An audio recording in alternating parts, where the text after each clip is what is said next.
forward to the cloud and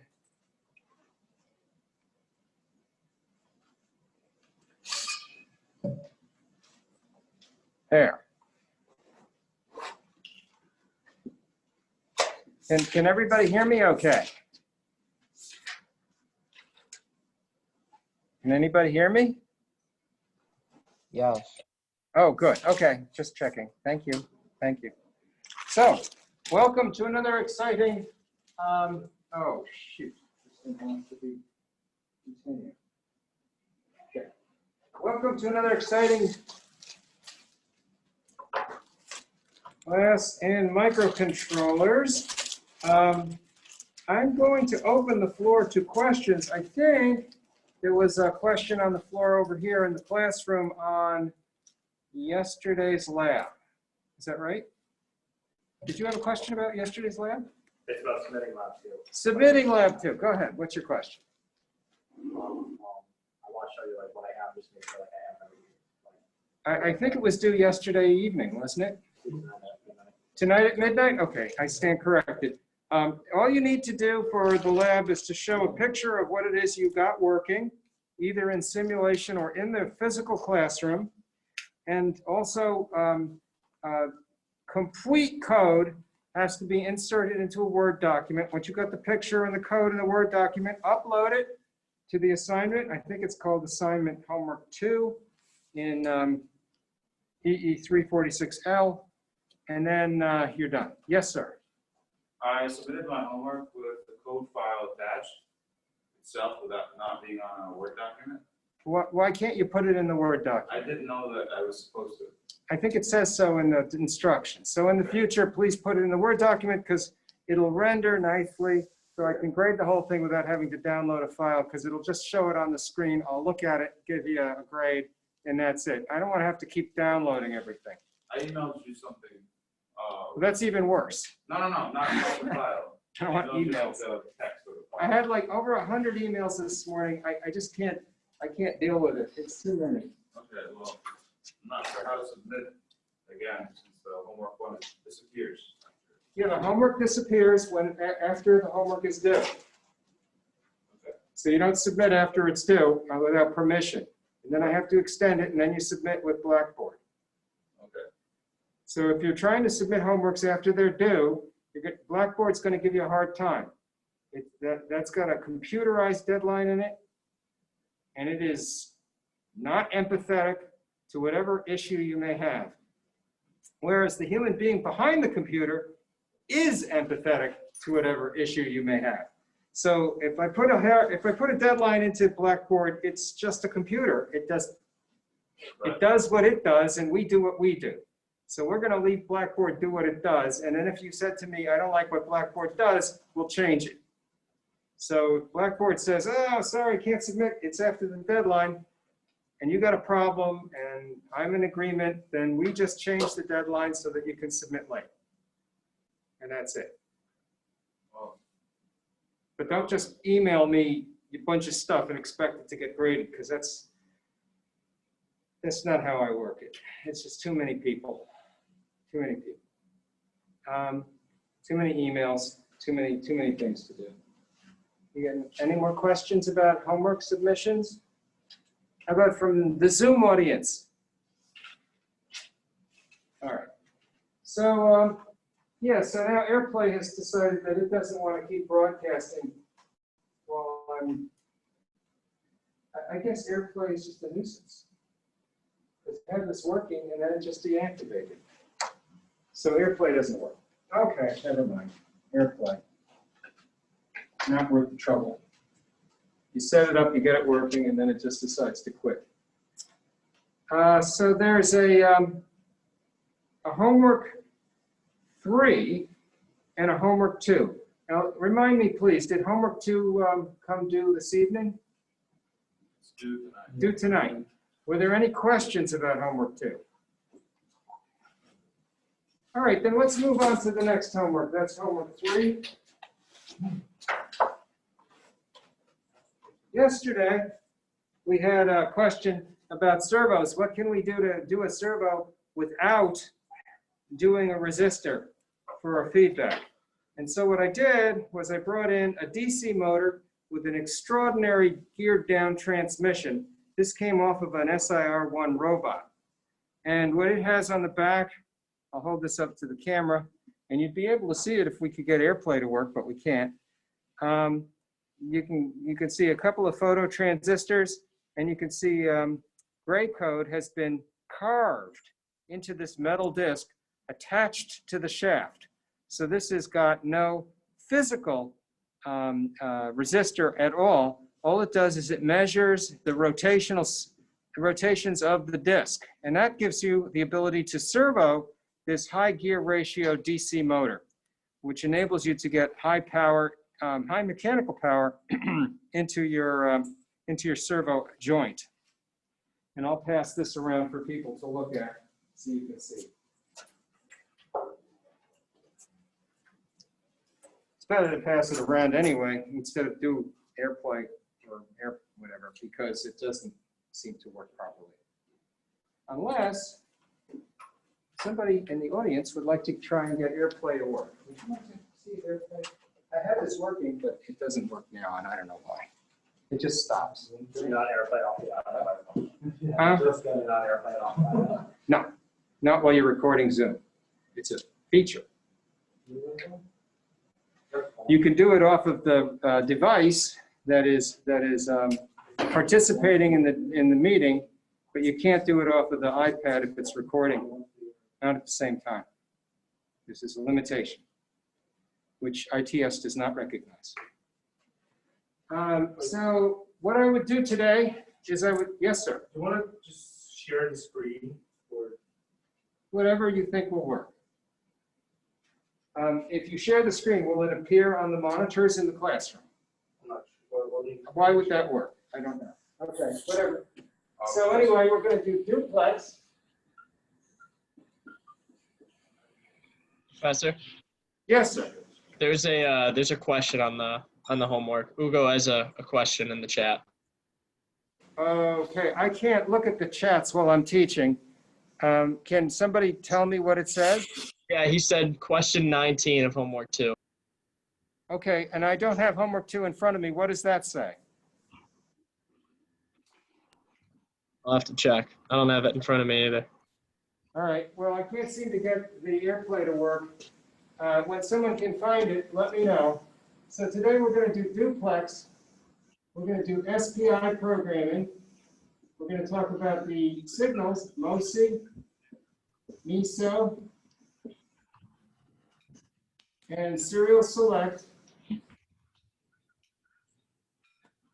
We're going to talk about some of the, I'll call it macro directives inside of the C component.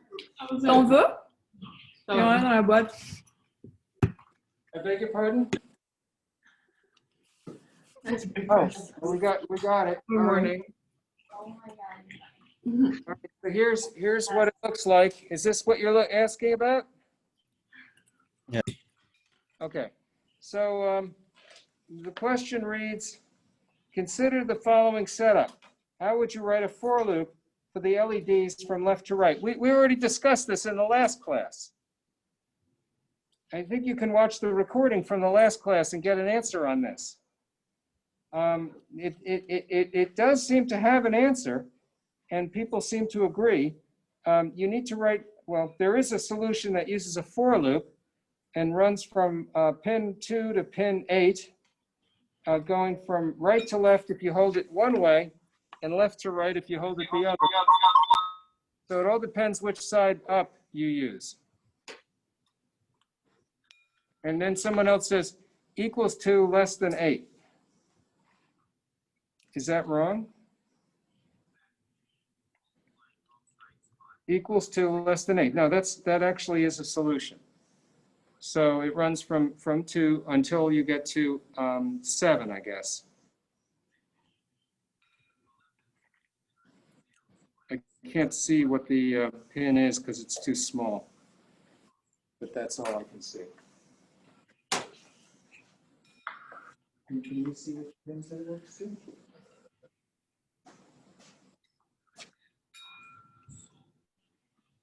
So, yeah, I think there is a solution.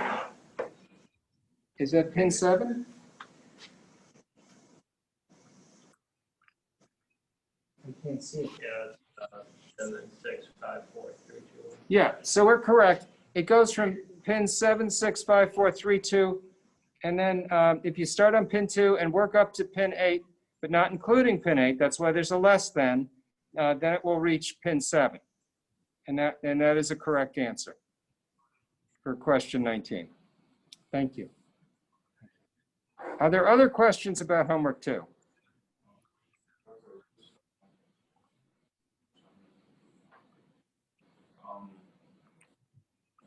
Is your device hosting the meeting?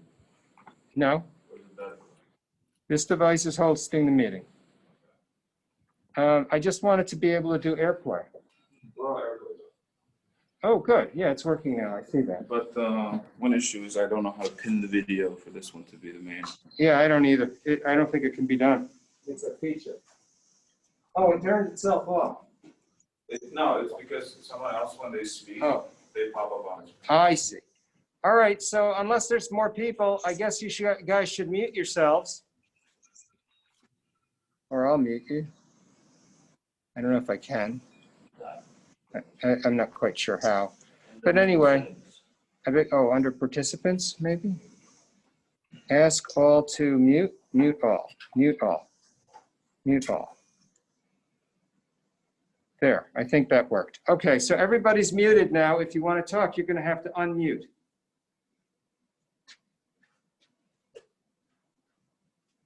So, homework 3, which is going to be due on the 24th, end of day, contains 14 pages and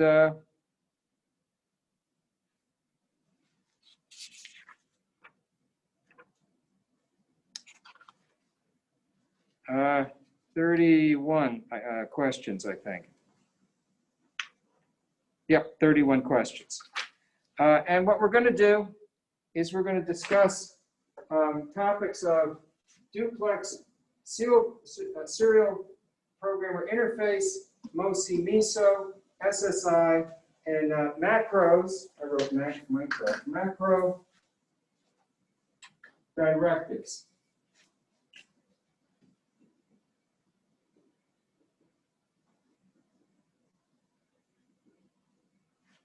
In macro directives, what we have is a C preprocessor, which is invoked for both C and C++, and Arduinos are being programmed in C++.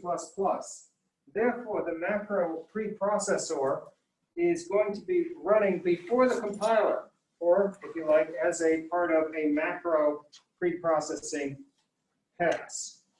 So this is being run as what we shall call a pre-process. Pre-process. What that means to you is that you will not be seeing compiler syntax errors, but macro syntax errors when these things go wrong. Moreover, what they can do is they can do direct substitutions, and they can do includes. Here's the typical include directive.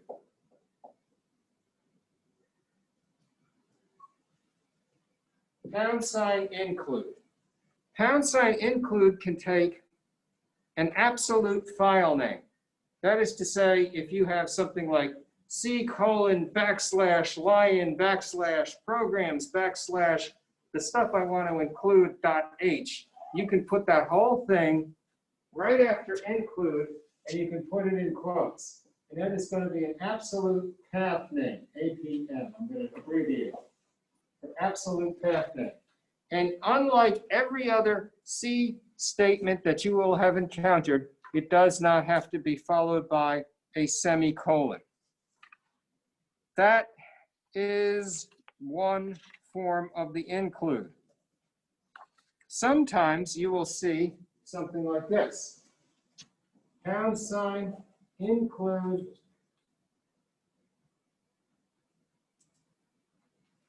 quote, DAC .h. Case matters, like in real file names for your file system. So if you get the case wrong, it'll be a file not found at compile time, or at pre-process time, if you like. Another form might be something like this: # include, quote, adc.h, end quote. What's that library? That's the analog to digital converter library. The other one is a DAC library. These files can be geographically co-located in the same directory as your main code. So what that means is the compiler will automatically look there. There are other places it can look depending upon what the path is as it's been set for the compiler, the so-called include path. If you use a variant of the include, and we're going to discover these things are available to us whenever we start using examples from the Arduino library. One of the variants will be include angle bracket SPI.h, and angle bracket. That angle bracket is special. What that means is it's part of the system library.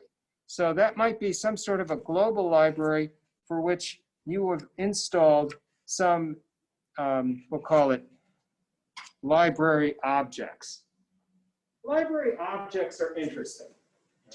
They're typically in some sort of a file called lib.o. This is relocatable compiled code meant for the Arduino. This is Arduino binary code. It is going to be included as part of what is called a static linking process. And so what this does is it allows me to describe for you in brief the process. We start with source code. And the source code goes into the macro preprocessor. Right? And that's going to work with these things. SPI.h is going to have a series of declarations. Those declarations will describe what's contained inside of lib.0, the object file. Then you're going to have your main C program.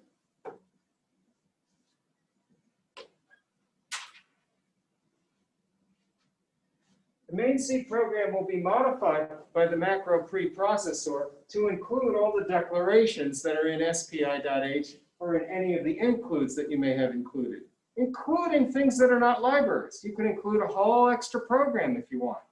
In fact, that extra program could include other extra programs. And then you can nest the includes, and that will cause compile time to slow, that you can just keep going with nested includes, going and going and going, 10, 20 deep, until things just don't work anymore.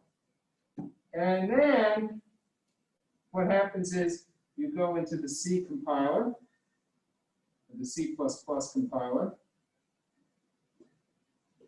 and then what comes out is an object program. The binary object program has now been generated and can be stored locally to a temp disk. In the Arduino,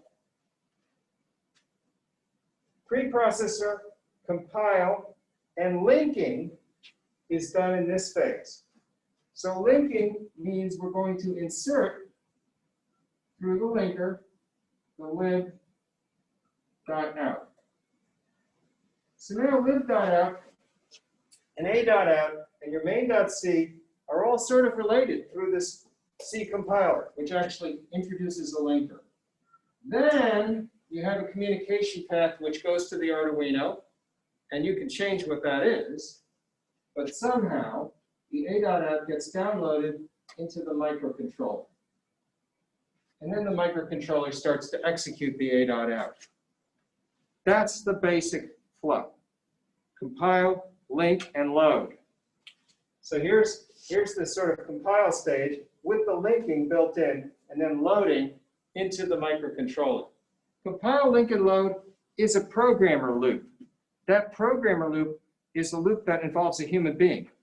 That human being is you, the programmer. When you make a change to your code, you've got to compile, link, and load. Test the code, see if it works, then go back and do it again. If compile, link, and load takes a really long time, that is going to harm your productivity as a programmer, because you're going to make one tiny little change, you're going to do, and it's going to go, you forgot a semicolon. Then you got to go put the semicolon in and go, and then it goes, this is not a defined constant. And then you're going to go make a defined constant, and you're going to go, whoop, and it's going to go, and you're going to say, oh, every time you type, the computer goes, and then you're going to learn that you have to actually read the code and think about it before you get involved with the compile, link, and load, because it takes so long. And in fact, everything we've done so far has been a program that runs less than 20 lines of code. Believe me when I tell you, once you get involved with real industrial code, it's not 20-line programs, and it's not 200-line programs, it's 200,000 or 2 million line programs, and compile, link, and load takes a really long time. So long that people will be running it overnight, and then coming in the next day to see what went bleh. And then you have to really think about what it is you're doing before you start typing the code and submitting it to your version control system. But for us, it's okay. We're trying to run one little tiny sensor or one little tiny actuator, and then it runs really fast and it's fine. So we don't have to care about that, at least not too much yet. I've been involved where there were macro directives nested 10 deep, and including files left and right. And you'd include a file which included 10 other files. And it would just go on and on like that, and it was so hard to debug. So difficult. So those are the macro directives that we've seen so far. This is what we've seen in the lab. We actually used, I think, something that looked like this, only it was for servo.h. So what's in the servo.h file? Well, the answer is it's a declaration of all of the subroutines and what they take. So what they return, functions that return values of different type, and also the arguments, the parameter list that the subroutines take. So what did I learn? If it has an angle bracket, it's a system include. That's what I learned. If it has single quotes, it's probably a file that's geographically co-located with my main program. Or if it has an absolute file name, absolute path name, then it's probably something we can find on the C drive somewhere or on the Mac drive. Mac drive, it's not going to be C:, it'll probably be \, I don't know, home \, lion \, something else. Let's see now.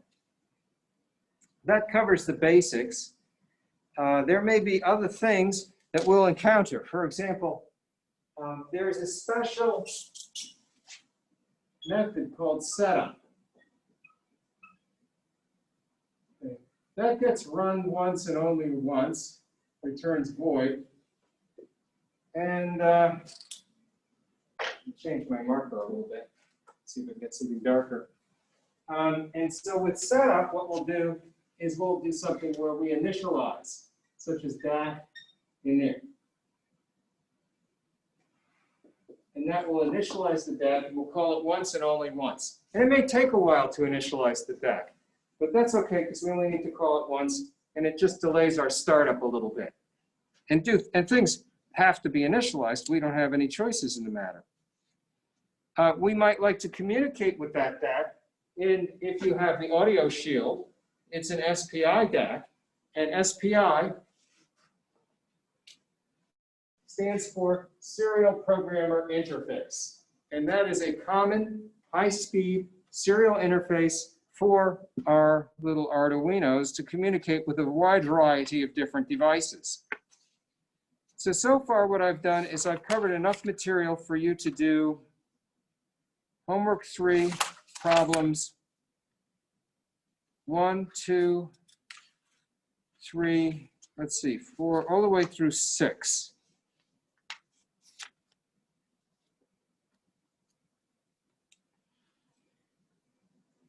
Here's another aspect to the basic Arduino. that we are using, or we call it the Arduino Uno. In Arduino Uno land, you have a finite amount of memory. That finite amount of memory impacts what it is you can do as a programmer in ways that are really different than if you were on a desktop computer. For example, on a desktop computer, you can have a constant. N equals 1500. And then we can have a byte array, data array N. And what this does is it declares an array, a byte, that's 1500 bytes long. For the Arduino, can we make N any number we like?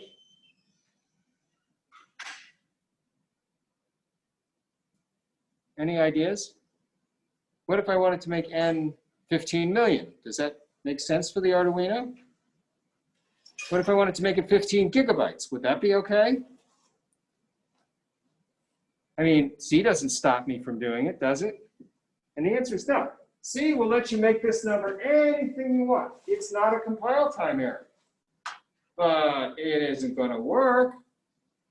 Why? Because it's a little tiny 8-bit toaster controller, that's why. It's got 2K of RAM. You try and go beyond 1500 bytes, and you're not going to have enough room to breathe. 2K of RAM is like 2048, and there's going to be room for scratch memory, too. So after 1500 bytes, you're done. That's it. Arduino's finished. So this is an Arduino problem, right? This is not a C problem, but it is a practical problem. When you have finite hardware, you can't just keep going. And that is the answer to question number 1 in homework number 3. So now we've gotten through homeworks questions 1 through 6. That's pretty good. Any questions so far?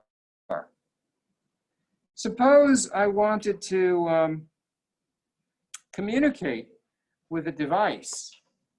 And that device, let's say it's the DAC in my case, the DAC on our shield. How do I do that? How do I communicate to it? And the answer is we use the serial programmer interface. And a serial programmer interface is a synchronous serial interface. Synchronous serial interface means you're going to have, in this case, a master and a slave.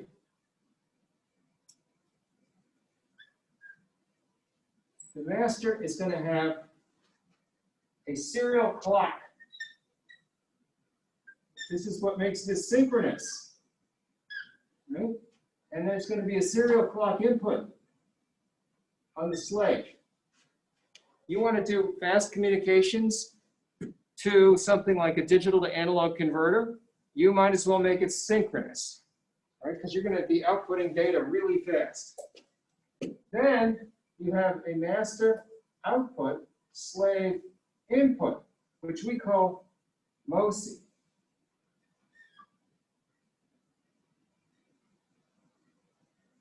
And then we have a master input, slave output, which we call MISO.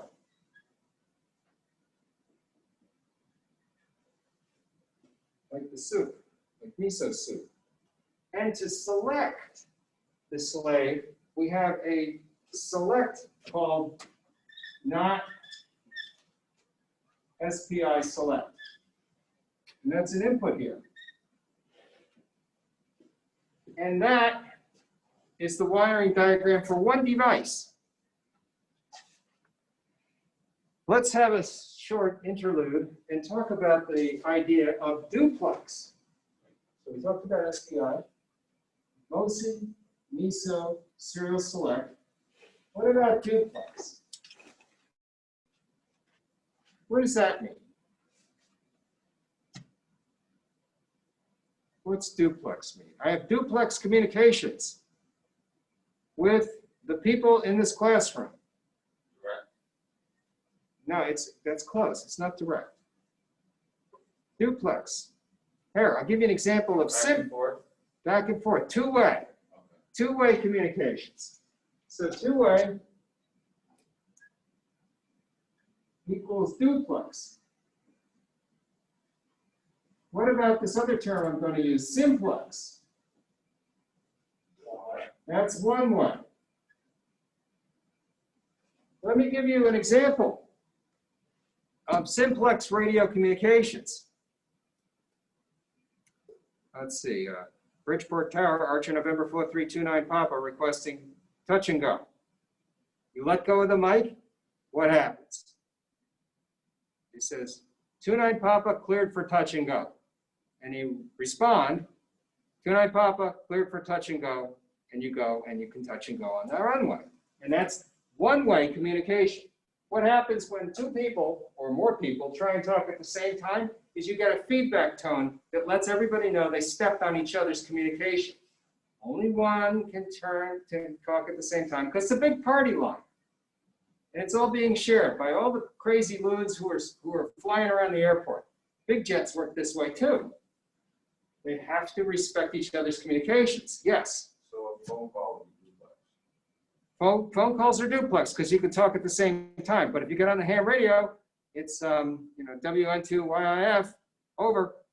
And over means you're done. And it's over to you. And now you can talk. So we take turns. That's simplex. Simplex means taking turns. Duplex means you can talk in both directions at the same time. How come it's duplex? Because I have a master in from the slave out. So I can communicate to the slave, and at the same exact time, it can acknowledge. Moreover, when it does its acknowledgement, the bit framing will be dictated by the serial clock that comes from the master. What does that mean, bit framing? I don't understand. Can somebody please explain the term bit framing? Zero translated into bits. Well, there's bits going back and forth, no doubt. But what we want to know, 0110111, is when the 0 begins and when the 1 ends. How do I know that this is 3 bits? And the answer has to be because of timing. So if I have sample timing, right, from a regular interval clock, then I can know when to sample the input, when to measure the voltage, and figure out what the value is. This is a form of modulation known as baseband modulation.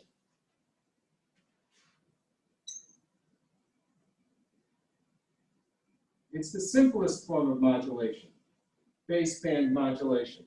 The signal either appears or it does not. Smoke signals are an example of baseband modulation. They are also, able to travel at the speed of light. Wow, smoke signals. But the data rate is really small, or low, because you can't really make smoke signals happen quickly, I think. Although, we could make that a senior project. So, yeah, smoke signals, I like it. So there's a compelling argument that smoke signals operate at the speed of light. Are smoke signals synchronous or asynchronous? They're asynchronous, right? Because there's no separate serial clock coming through. So they have to have their own clocking mechanism, which means you have to have some way to discern the difference between a long puff and a short puff. And then you have to separate the puffs. I'm not real good with smoke signals. I've never actually tried that. Can you tell us what SPI was again? That's the Serial Programmer Interface, SPI.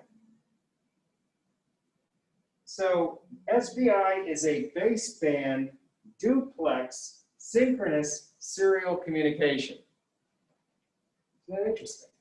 So it's baseband duplex synchronous high speed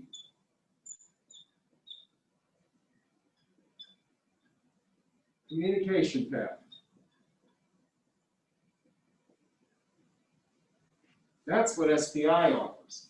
Moreover, it's built into many chips that we can buy commercially and plug in to our Arduinos. And we have libraries that support SPI programming, which means that we can make use of these chips with relative ease.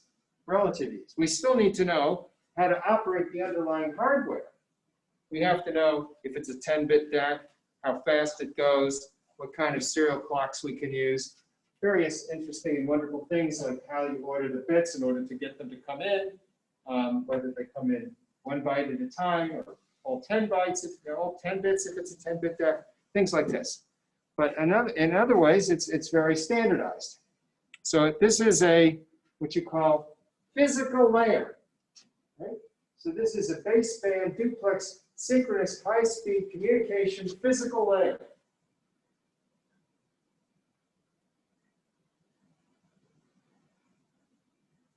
But if there's more than that, it's 1 layer bigger.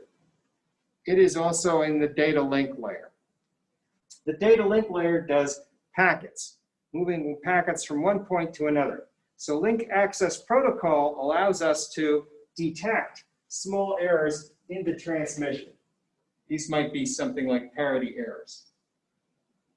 So we have an opportunity to essentially recover from small errors, but not big ones. And there's an opportunity for us to exploit this for commodity commercialized devices that we can attach to our computers. Professor, Yes, sir. would you mind reiterating how you can tell by like looking at a configuration, whether it's simplex or duplex? Sure. In this particular case, we know it's duplex because we've got an output from this master and we've got an input from the slave, and they can both communicate at the same time. To give you an example of a simplex communication path, consider, for example, Voyager, the satellite. It's actually beyond the heliosphere. At that distance, it cannot see the Earth. However, it is possible using the deep space network with an array of satellite dishes to beam data to the Voyager satellite, but it has no way to answer. So that's one-way communication. When it comes to ham radio, it's one way at a time. You have to take turns. So that's the difference between duplex and simplex. When you think about the telephone, we can both talk at the same time. So the telephone gives us a full duplex communication path.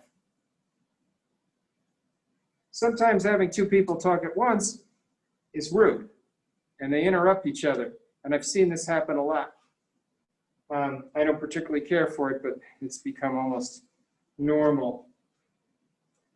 Then comes another problem. I really like this. This works great. But what if I want more than 1 chip using this SPI bus? What do? I got another chip. I just bought it at the store, the chip store. I think they sell them on Amazon, actually. So let's assume this is, 1 DAC.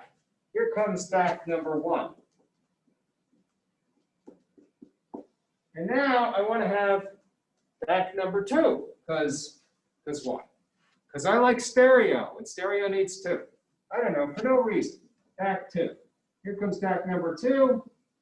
DAC number 2 has the serial clock, MOSI.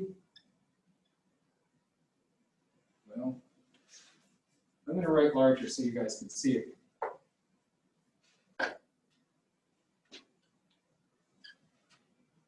Serial clock, MOSI, MISO, and serial select.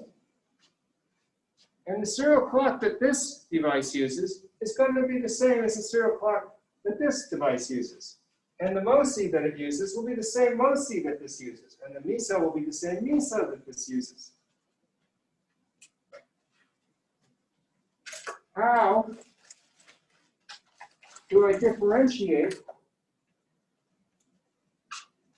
I'm just going to wire OR.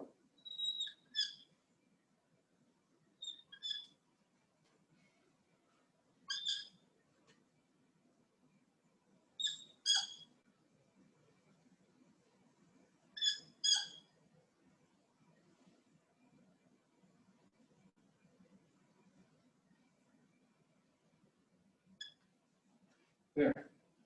How do I select DAC number 2 when it's time to output to the other DAC?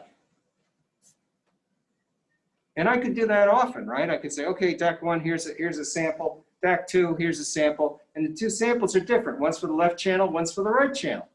I'm building a stereo, right? How do I choose which DAC I'm outputting to? Any ideas in the classroom? Any ideas in the Zoom audience? Hi, Zoom audience. Any ideas? Yes, sir. Use an encoder or decoder? Yeah, use a decoder, right? So if I have a decoder, then what I'll do is, and I don't even need a decoder, right? Because I've got an Arduino and it's got a bunch of I/O ports. So if my I/O ports are available, I can use my I/O ports. I can use pin 9 and pin 8 on my Arduino, and I can make it so that pin 9 chooses this device and pin 8 chooses that device. And if I put a decoder in there, a 2 to 4 decoder, I can have 4 devices, but then I need a chip. I don't want to add another chip because it makes my cost increase. But maybe I could. I mean, if I had 3 bits, I could have a 3 to 8 decoder.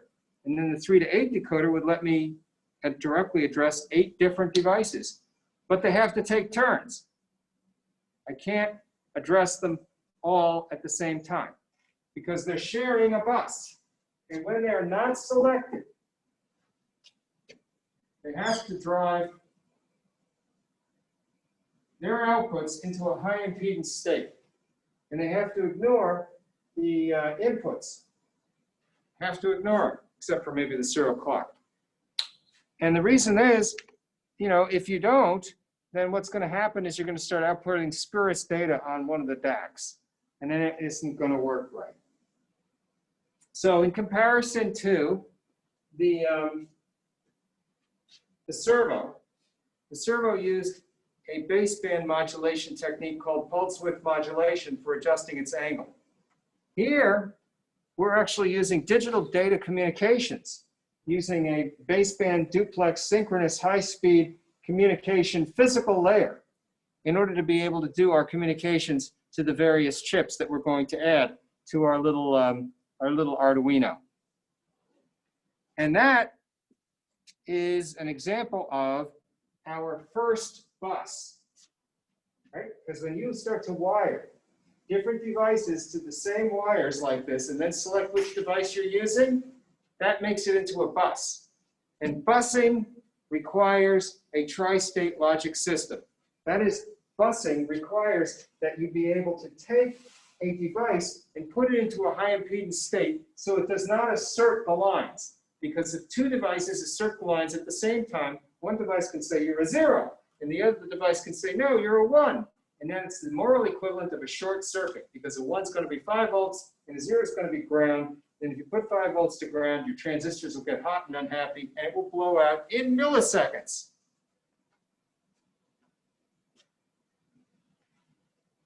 And now you have the answers to questions 9 and 10 in homework number 3.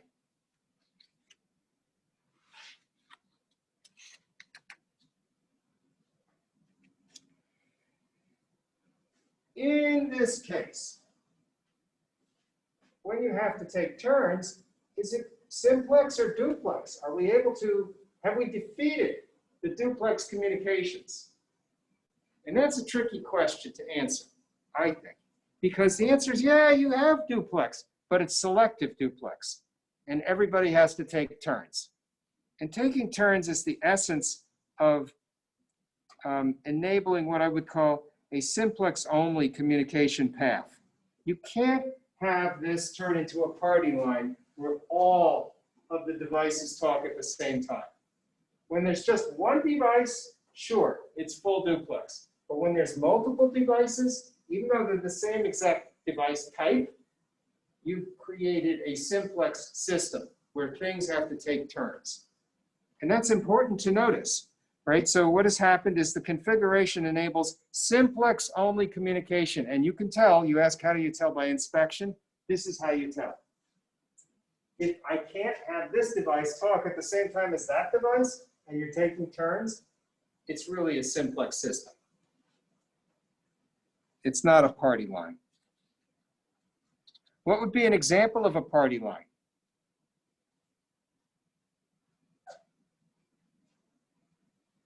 Any ideas? This is a basic digital data communication systems question. So how about Ethernet?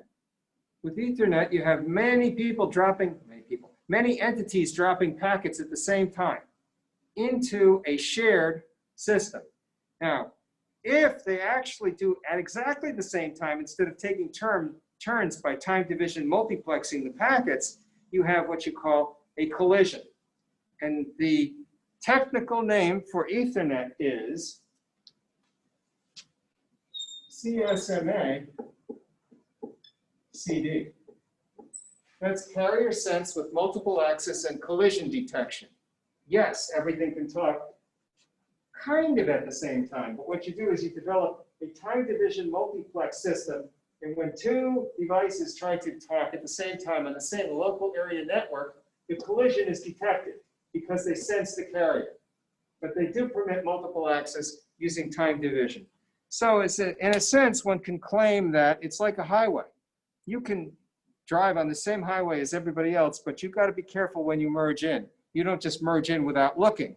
You merge in after you've been given permission or after you're sure it's clear and safe, and then you merge in and you can get in off the on-ramp and merge with the traffic. But you don't just pull in front of people like happened to me today. That's not nice. Causes collision.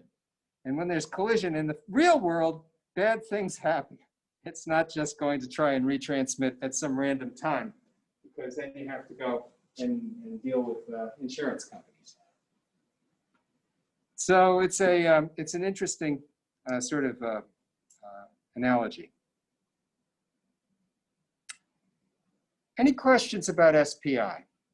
I'm just going to quickly go through this and make sure there's no more SPI questions here now that we've gotten everything sort of squared away with SPI. I think we got everything. That's all we have for SPI on homework number 3. And SPI programming is it's an important form of programming when we want to get involved with programming the little serial DAC on our audio board, because that's how it works. It works via SPI. Very practical, very high speed, nice way to communicate. And Arduinos are all over it. You can buy tons and tons of shields that use SPI communication.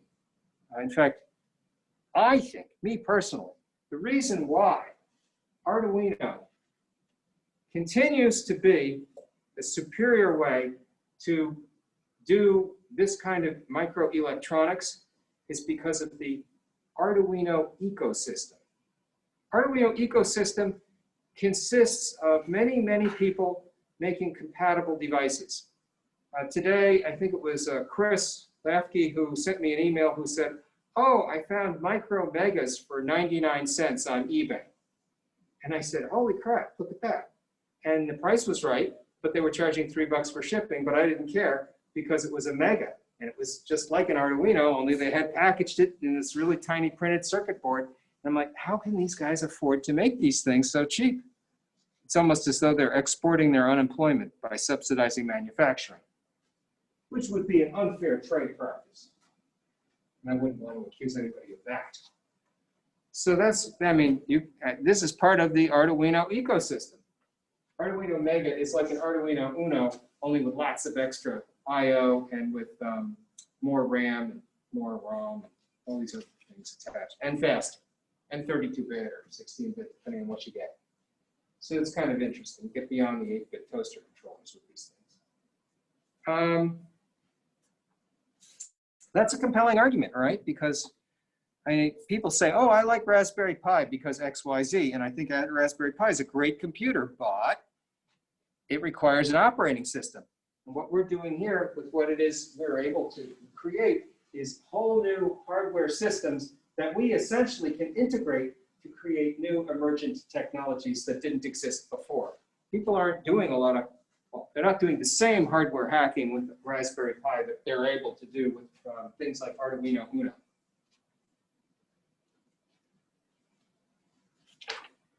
Let's see now.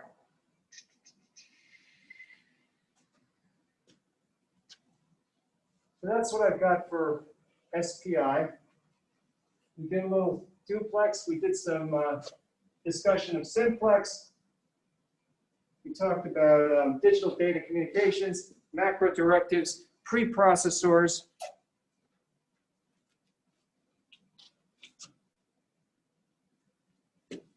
Here's a for loop. For bit equals 0x80, semicolon bit, semicolon bit greater than equal 1. This is sort of C puzzle code.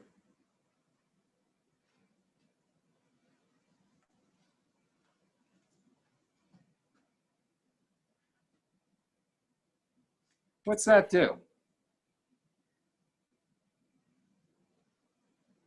What does greater than equal 1 mean? What does that do?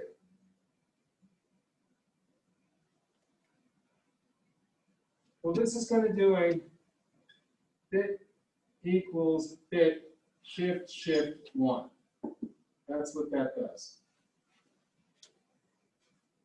And when will it stop?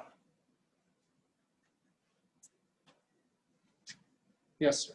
Or stop after 8 times the 0. Yeah, okay, what is 80? This is a hexadecimal number, right? So that's going to be 1 0 0 0 0 0 0 0. So there's a hex number 0. Here's hex number 8. I'll put the X in front of it. So now it's 1 2 3 4 5 6 7, and then on the 8th bit it'll be 0. Once the bit value is 0, I should say bit.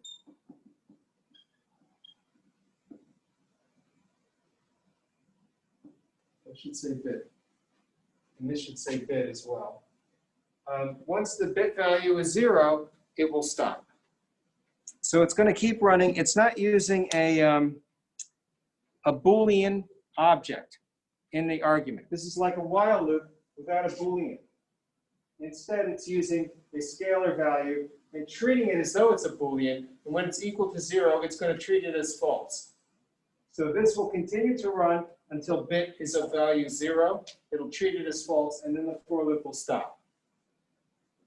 That's what that does. It's not the kind of code I like to see, but I have seen it in many of the examples, and when you encounter it, you're going to want to know what it means. And so this is why that's it. I don't recommend coding this way, but I've seen it. Why don't you recommend that? Because this over here is a C idiom, which basically is equivalent to that. And that is much more clear to me, and I prefer clear code. So, I mean, you can say be greater than equal 1, and that saves you typing. But if you said b equals b greater than 1, it doesn't take that much more characters or that much more space, but it adds a whole bunch more clarity. It says you're shifting b over to the right once and then resetting b. I'm pretty sure you could put that in the for loop itself. Yeah, you can. Yeah. You can do either. Yeah. Either will work, but the question isn't what will work. The question is, what do you prefer in terms of your coding style? I have a preference. My preference is clarity is better if you can achieve it.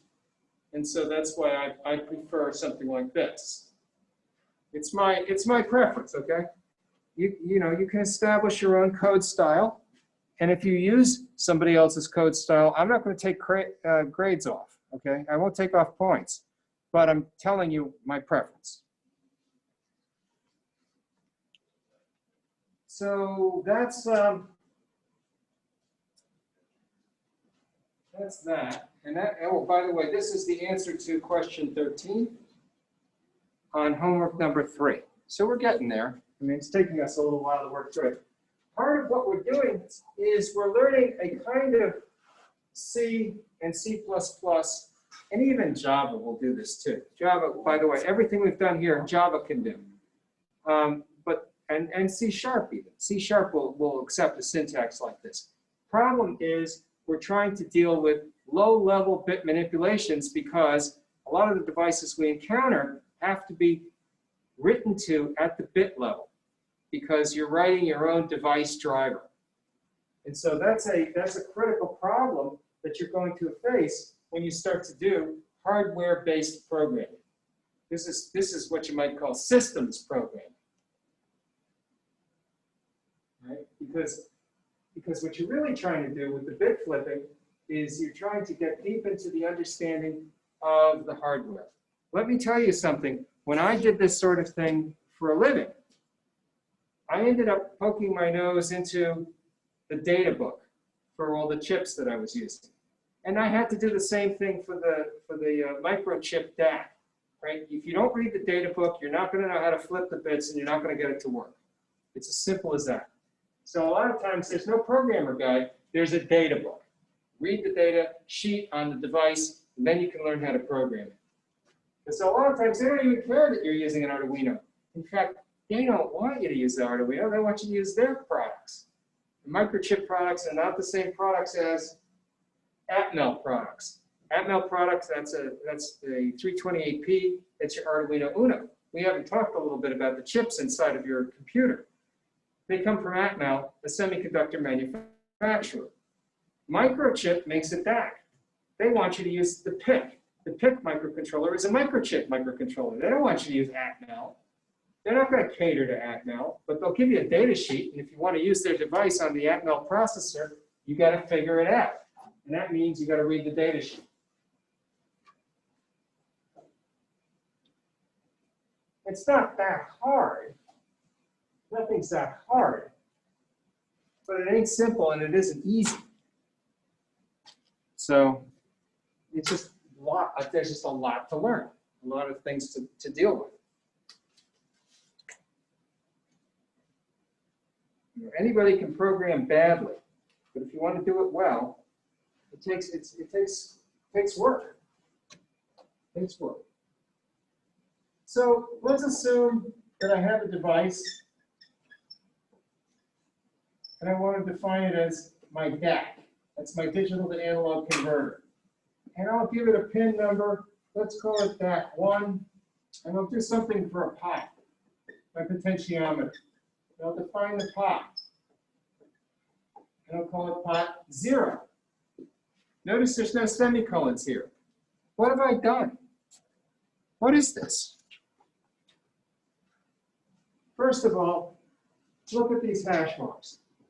These hash marks represent compiler preprocessor directives. These are macros. This is not going into the compiler directly. This goes into the preprocessor.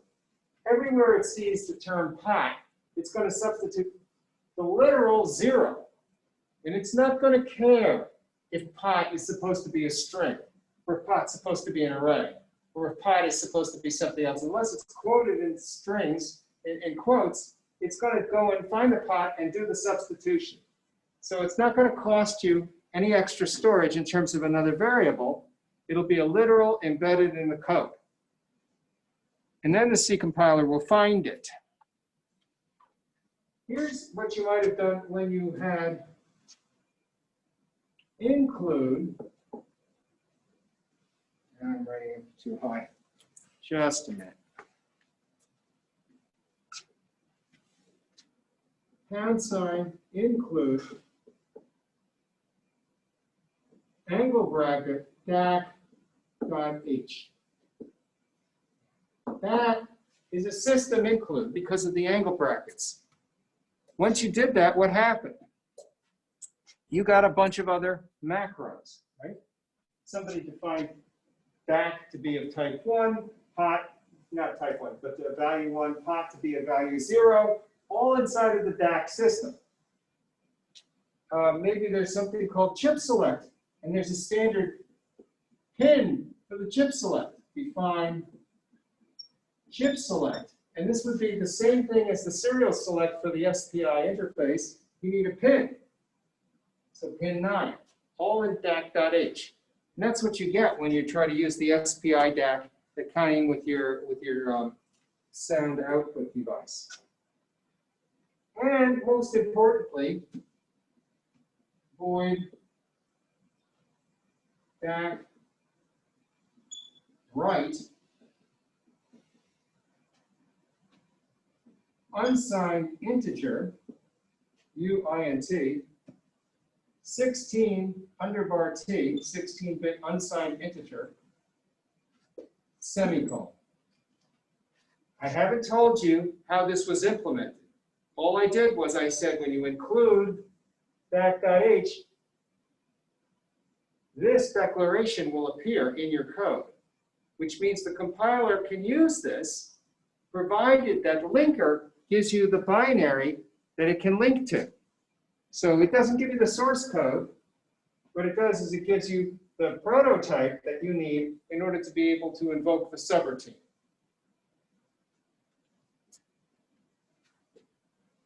There's also another one called void DAC init. And so what you can do once you include a subroutine library like this, and you have to know how to use subroutine libraries. There's just no way around it. If you're going to program microcontrollers, you've got to know how to do this. You're going to have a setup which does a DAC init. That'll initialize the DAC. Then you're going to call DAC write repeatedly, and then you're going to write out data to the DAC on your sound card. So where is the chip select? This is the question known as question 14, homework number 3. Where is the chip select in this code? Pin 9. Yes, pin 9. It's clear, right? And that is where you have to wire the DAC. If you were to overwrite the chip select and change it, you have to change where the DAC is wired. But if you have a printed circuit board with a pre-wired DAC, you don't have that option unless you want to go in and get a little knife and cut the wire and then, I don't know, solder something to a different pin, which you could do. You could do that. Or you could get a DAC of your own and you could put it on a breadboard and then wire it to wherever you want. Not that hard to find these DACs. In fact, I have spares if you guys want to wire DACs up.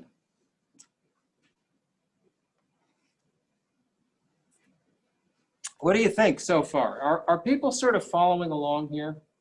This is different, right, than the kind of coding you might have done when you were Java programmers, because you've got to do this compile, link, load thing. And you have to define the prototypes for using the subroutines before they appear in your code.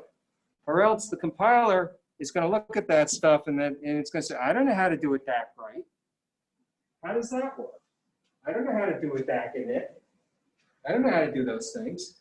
But if you have it in the prototype, the compiler will say, oh, there's some sort of a subroutine I can link to, and I'm going to find the symbology for that in my linker, and it'll give me an address. I'll do a subroutine, a jump to subroutine.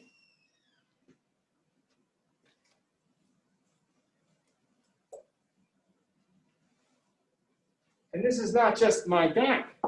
Right? This is anybody who has anything to do with any subroutine library.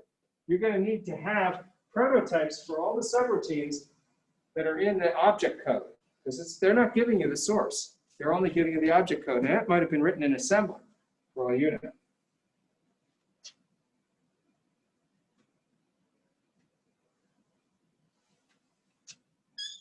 CBI.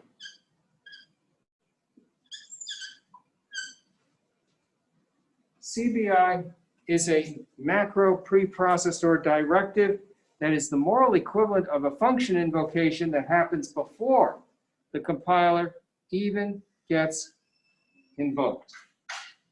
And what that does is it clears a bit.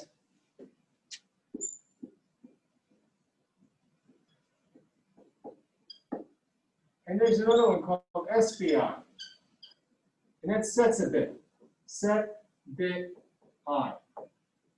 And these two are used to set and clear individual bits. Here's a kind of programming which I really dislike, I call it, for no particular good reason other than that's what it is, I call it bit flipping. This kind of directive is meant specifically to simplify the bit flipping. You have to do it. I don't care to do it, but I have to do it. Why? Because that's what it's like to write device drivers for little chips that you add onto these microcontrollers. You've got to do some bit flipping. So having some macro directives that allow you to set different bits is convenient. CBI, let's see now. We'll have a register here called the shift register, SFR. And what I want to do is I want to clear bit 1. So I call CBI SFR1. And I do it without a semicolon because it is a macro directive. It gets invoked directly and it will essentially clear a bit. You can do SPI, SFR, 1, and that's going to set bit 1. So CBI and SPI will allow you to flip bits either on or off. So that's kind of convenient.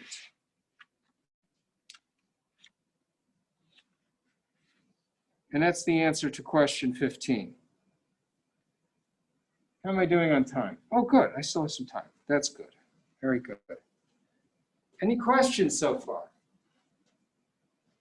I'm running you through these basics on programming because you probably haven't seen this before. And I'm going to guess that it's a little bit different than the kind of programming you're used to. And as we get deeper and deeper into the programming of the Arduino, we're going to find out that there are a lot of these sort of little subtleties that we have to deal with.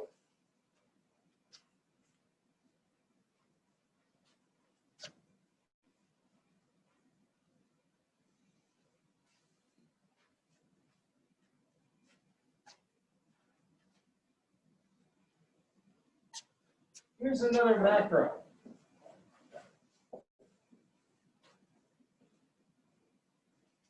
So far, we've discussed really basic macros, and we haven't really talked about how to do macro programming. Macro programming is practically its own language, a language in and of itself. And what we're going to do is we're going to define bit vector as equal to something that takes a bit, type in, and shifts it over. I make a little room for myself up here.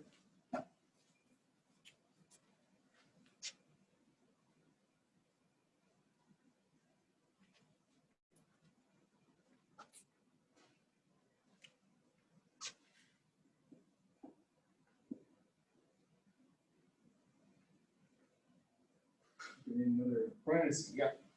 So what does this do? This says I want something that's 8 bits long. This is going to take a 1 and shift it over by 8. So if you call integer I equal underbar BV of 8, what that does is it makes I equal to 1, 1, 2, 3, 4, 5, 6, 7, 8 in binary. That's the equivalent. And this is going to happen in the macro preprocessor, so it's not going to take any more CPU time. The macro preprocessor will run the shift. And it'll do it and embed the literal right in through here so that you can have the value assigned.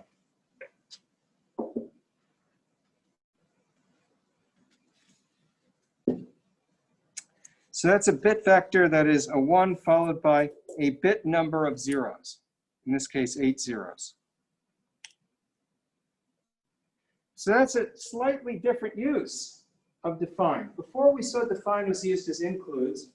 Then we saw define was being used Well, perhaps just a substitute. Now we see define as kind of being used as a function. And we didn't see that before. And the macro preprocessor can execute these functions. It has its own little programming system built in.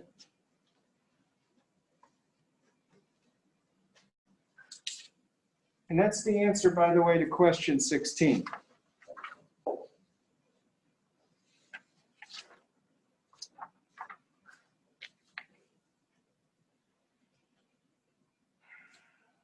How am I doing so far, guys?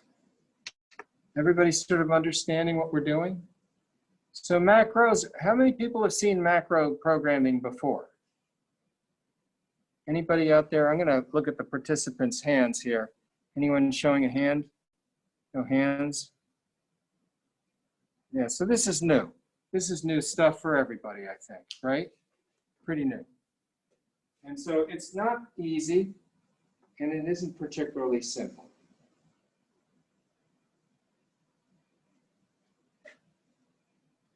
There's a way to declare constants. I think you can do this in Java as well. You can declare integer I equals 0 as volatile. It's A. V-O-L-A-T-I-L-E.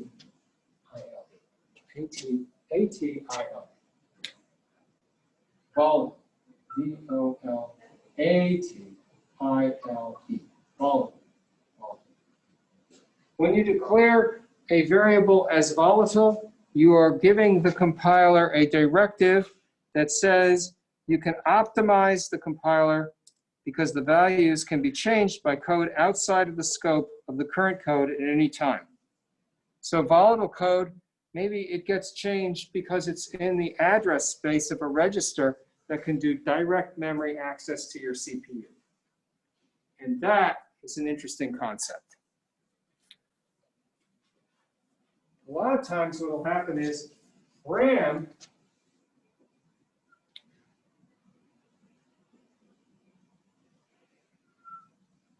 has devices that reside at a specific address.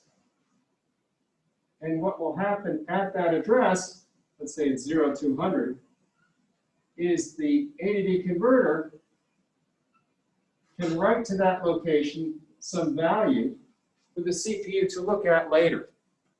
If that value comes in and gets changed without the compiler and the runtime knowing about it, then essentially what's happening is the analog to digital converter is being invoked as a side effect. It's changing because it's actually able to get new data in, and it memory maps that data.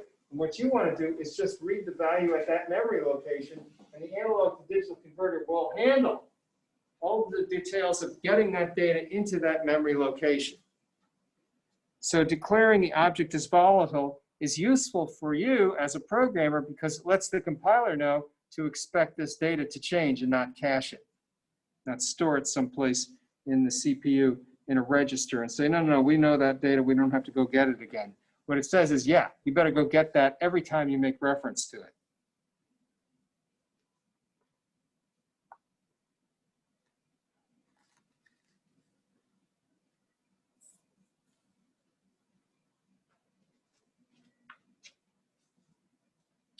And then comes pointers.